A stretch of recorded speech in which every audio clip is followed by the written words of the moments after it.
अगली खबर गिरिडीह से है। गिरिडीह में डबल मर्डर से सनसनी फैल गई है। घटना धनवार थाना के गोड़थंभा ओपी के नवादा के झगडीहा टोले की है, जहां एक महिला जागीरन खातून और 14 साल की नाजिया परवीन की धारदार हथियार से हत्या कर दी गई। दोनों मृतक रिश्ते में चाची भतीजी थी। बताया जा रहा है कि महिला बच्ची को अपने साथ लेकर कपड़े धोने के लिए नदी के घाट पर गई थी। जब काफी देर बाद तक दोनों वापस नहीं लौटे तो परिवार के लोगों ने तलाश शुरू की। दोनों का शव गांव से करीब 500 मीटर दूर हरदिया नदी के किनारे पड़ा मिला। पुलिस ने मौके से खून लगा बालू के साथ साथ चप्पल, रस्सी और कुल्हाड़ी को जब्त किया है। स्थानीय लोगों ने हत्याकांड की उच्च स्तरीय जांच के साथ ही आरोपियों की गिरफ्तारी की मांग की है। किया जाए एकदम गहरी से जांच किया जाए कि कैसे हुआ और काहे हुआ। हाँ। और इसको जांच करके हम लोगों ने उस पर कार्रवाई एकदम होना जरूरी है। कार्रवाई नहीं तो हम लोग चल फिर नहीं सकेंगे। अरे हम लोग एकदम देहात एरिया है, आपको 1 किलोमीटर तक कहीं घर नहीं मिलेगा। आदमी तो चलना बुलना खेती बाड़ी सब करना है ना, तो फिर कैसे होगा। इसकी उच्च स्तरीय जांच हो और जांच करके जो भी दोषी हैं उस पर कड़ी से कड़ी सजा हो, ये हम मांग करते हैं। इसका घर उजड़ गया। आज 8 दिन पूर्व अपने बच्ची की रिश्ता करके आया था। मुझे अंदर से पूरा रो रहे हैं, क्योंकि ये परिवार का पूरा घर उजड़ गया। ये घर का समझिए इकलौता यही है, यही थी जो चली गई।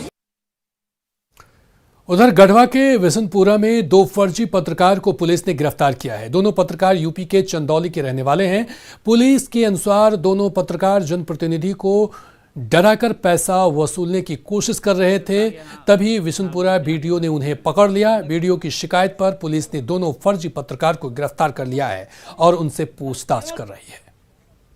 फोन करने के बाद बोले कि हमको योजना जांच करना है, तो मुखिया जी बोले कि ऐसा है ना कि अति से ब्लॉक से फोन आया है, जाके भैया दिखा दीजिएगा।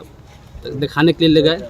मेरा कुआं थोड़ा सा बरसात में भसन गया है, तो ये आदमी बोले कि आपका कुआं पूरा ही हो गया है, ऐसा है कि इसमें 10,000 रुपये आप दीजिए। तो 10,000 रुपये मेरे पास था, 200 रुपये बाएं हाथ में रखे थे। बोले कि ड्राइवर के जाके दे दीजिए। उधर बोकारो में अग्निशमन विभाग का कार्यालय अपनी बदहाली पर आंसू बहा रहा है। यहां के जवान टूटे फूटे भवन में रहने को मजबूर हैं। जवानों को हमेशा भवन गिरने का डर सताते रहता है।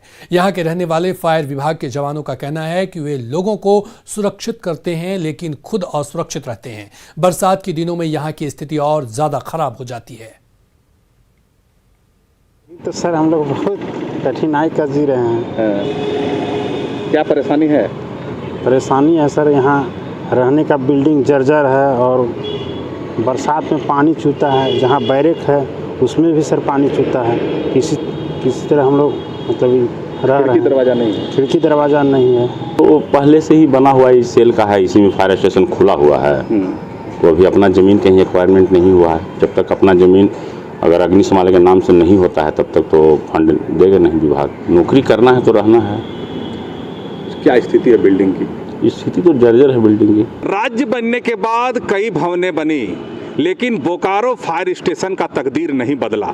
यहाँ आज भी 10 की संख्या में जो कर्मी हैं, चाहे वो प्रभारी हो, चाहे हवलदार हो और फायरमैन हो, ये लोग अपनी ज़िंदगी को खतरे में डालकर नौकरी कर रहे हैं। हम कह सकते हैं कि जिस प्रकार से राज्य में नए होमगार्ड और फायर की डीजी आई हैं, ऐसे में इन लोगों को आस है कि इसकी तकदीर जरूर बदलेगी और लोग यहाँ सुरक्षित रह सकेंगे।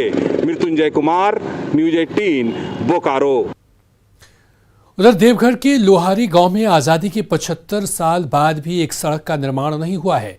यहां के लोग सरकार से रोज सड़क की मांग कर रहे हैं, लेकिन अभी तक उनकी मांग पर ध्यान देने वाला कोई नहीं है।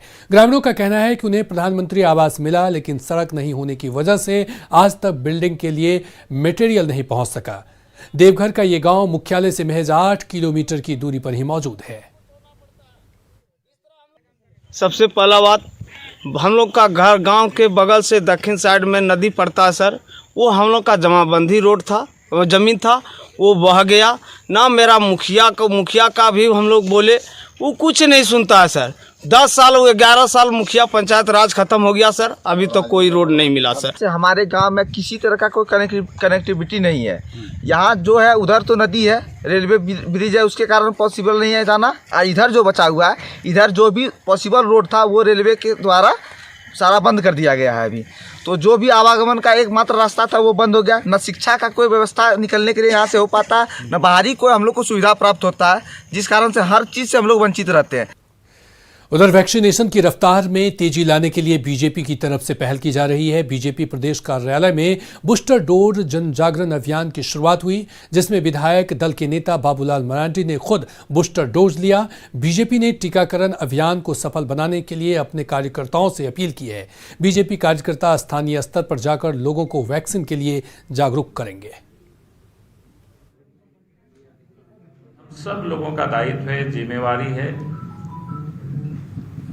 कि अधिक से अधिक लोग, और अधिक से अधिक नहीं बल्कि जो भी सरकार ने या हमारे डॉक्टरों ने जो एक मापदंड तय की है कि 15 से अधिक की आयु की, अब पहले 18 से अधिक था, अब 15 से एक प्रकार से अधिक हो गया।